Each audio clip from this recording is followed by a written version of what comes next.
Hello दोस्तों, आशा करता हूँ आप सभी बहुत ही अच्छे और स्वस्थ होंगे। आज का टॉपिक है अभिवृद्धि और विकास। चलिए समझते हैं इसको। अभिवृद्धि क्या होता है, ग्रोथ हम किसे कहेंगे? तो आपके सामने एक पिक्चर है ग्रोथ को लेकर। देखिए ध्यान से। सबसे पहले एक बच्चा है, सबसे छोटा, फिर उसके बाद बड़ा, फिर उसके बाद बड़ा, फिर उसके बाद बड़ा, और उसके बाद बूढ़ा हो जाता है, और उसके बाद बूढ़ा होने के बाद डेथ हो जाएगी। That is called growth. और अच्छे से समझिए इसको कि जब हमारे शरीर की संरचना या अपनी बनावट या आकार बढ़ना शुरू होता है तो उसे ही हम वृद्धि कहते हैं। व्हेन आवर बॉडी स्ट्रक्चर और shape starts growing, this is non age growth. इसी को हम कहते हैं ग्रोथ। नेक्स्ट पॉइंट क्या कहता है ग्रोथ के बारे में? ग्रोथ इज एक्सटर्नल लेवल, मतलब वृद्धि का जो स्वरूप है ना वो बाह्य होता है। जैसे कि आपका हाथ का बढ़ना, पैर का बड़ा होना, बढ़ना, वो हमें दिखता है। दाढ़ी का आना, मूंछ का आना, लंबे बाल होना, ये सब चीज़ें, नाखून का आना। ठीक है। तीसरा पॉइंट क्या कहता है? वृद्धि एक कुछ समय के बाद रुक जाती है। वृद्धि हमारी क्या हो जाती है? कुछ समय के बाद रुक जाती है। उदाहरण लंबाई और चौड़ाई। ये तो है नहीं कि पूरे 70 साल अगर आप जिंदा रहने वाले हो तो 70 के 70 साल तक लंबाई बढ़ती रहेगी 70 साल के हिसाब से। ऐसा नहीं होता।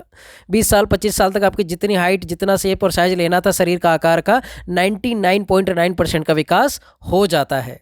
ओके।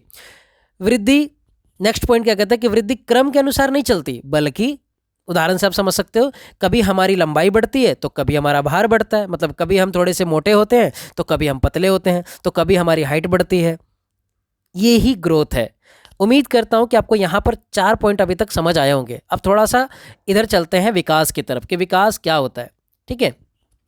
जब हमारे मानसिक, सामाजिक, संवेगात्मक तथा बौद्धिक पक्षों में परिपक्वता आती है तो उसे हम विकास कहते हैं। Where there is a maturity in our mental, social, emotional and intellectual pattern, this is known as development।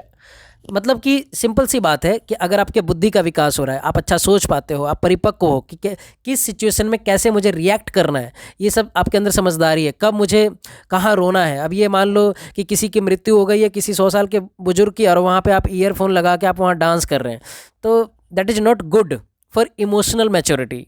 I think, do you understand my point? मैं जो कहना चाहता हूँ उम्मीद करता हूँ कि आपको क्लियर है। ओके। नेक्स्ट पॉइंट क्या है? विकास का स्वरूप आंतरिक एवं बाह्य दोनों होता है। मतलब मन का भी होता है, दिमाग का भी होता है, और ऊपर से बाहर का भी होता है। बाहर तो वृद्धि होनी है शरीर की, और इंटरनल मन का भी होना चाहिए, ब्रेन का भी होना चाहिए। जैसे इस बात को थोड़ा ऐसे समझ सकते हैं कि मस्तिष्क का विकास हो गया, भाषा ज्ञान का विकास हो गया। देखिए, इंटरनल मस्तिष्क में आपका हो गया, भाषा ज्ञान कैसे हो सकता है? इसका उदाहरण ऐसे ले सकते हैं कि लैंग्वेज, आपने कोई क्षेत्रीय भाषा सीखी होगी, फिर उसके बाद आपने हिंदी बोलना सीखा होगा, और उसके बाद आपने इंग्लिश बोलना सीख लिया। तो आपने इंग्लिश बोलना सीख लिया क्योंकि आप ऐसा विकास चाहते थे अपने साथ, इसीलिए ऐसा हुआ। और एक दिन बाद आप चाहते हो कि फ्रेंच भी सीख लें, स्पेनिश भी सीख लें, चाइनीज भी सीख लें, तो आप अपने विकास को निरंतर चला सकते हैं। ओके, आगे बढ़ते हैं।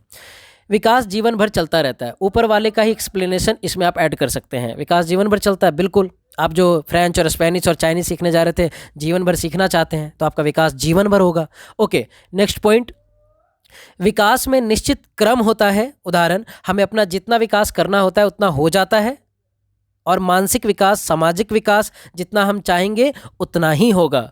सिंपल। फिर से मैं उसी उदाहरण पे आऊँगा, लैंग्वेज वाले पे, कि अगर आप चाहते ही नहीं इंग्लिश सीखना तो आपका विकास उतना नहीं होगा। लेकिन आप चाहते हो इंग्लिश के साथ साथ 2-3 भाषाएं और सीख लेना, तो आपका और development day by day, month by month, year by year, या जैसा भी टाइम टू टाइम होता ही रहेगा।